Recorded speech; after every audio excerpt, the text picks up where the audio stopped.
come into contact with the bodily fluids of a person infected with Ebola, you must wash with soap and water immediately. I'm Dr. Conde Greaves. The Ebola virus is only present in the blood, feces, vomit, breast milk, sweat, and semen of people who are seriously ill.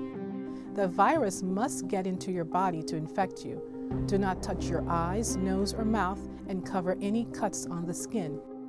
If you are caring for someone who has Ebola, do not handle bedding, towels, or clothes that may be soiled with bodily fluids without gloves. Avoid sexual activity with male survivors of Ebola. Men carry the virus in semen for up to 90 days. Ebola cannot survive for long outside the body. Sunlight, heat, Clorox, and alcohol will kill the virus. Know the facts about Ebola. Knowledge is life.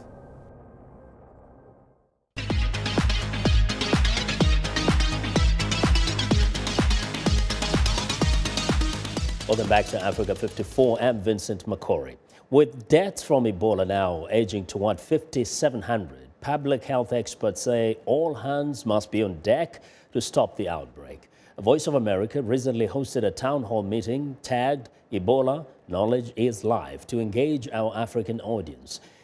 Thompson from Nigeria's Channels Television was there.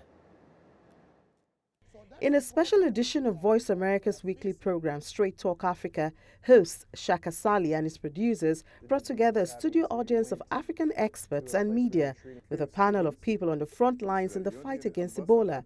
Sierra Leone Ambassador to the United States, Bokari Stevens, Ebola co-discoverer Dr. Malunga Miatudila, and two survivors, Dr. Rick Sakra and photojournalist Ashoka Mukpo. First, VOA Director David Ensor said that Ebola is more than just a news story. It's a commitment to coverage.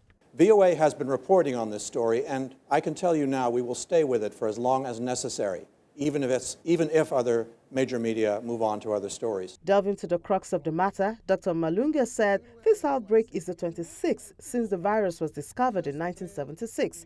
He says none have lasted for more than 3 months, unlike the current one. He cited a number of factors behind his thoughts. It's because we, the human being, are going into the habitat of the birds.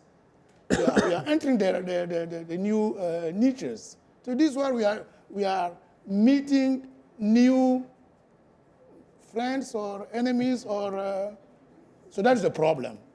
Sierra Leone's ambassador told the audience he appreciates every assistance, especially from the international community, but he asks that attention also be given to children who have lost their parents to Ebola. Because many of these orphans will not have the kind of support that we might need. And the government that is coming from this type of catastrophe will be engaged in many facets of a nation's bringing it back to where from the brink.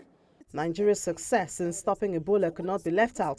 In response to my question, Dr. Rick Sakra, who caught Ebola in Liberia, said Nigeria did all of the right things. Nigeria has done extremely well with universities, training centers, residency programs.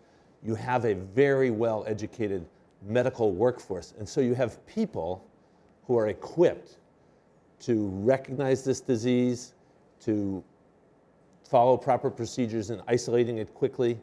And the town hall was not without emotion, especially when Ebola survivor Ashoka Mukpo made his plea to the audience. I think everybody gets to choose what they care about in life and what's important to them. And for me, I think people who have privilege, people who have opportunity, it's a good thing to give back if you can. And you have to use your intelligence, so it's not just wanting to do good, but trying to see what you can actually accomplish to help people who are doing hard work. And I don't know, I just feel like it's a beautiful world, but we can make it better. Thompson reporting for VOA News, Washington, D.C.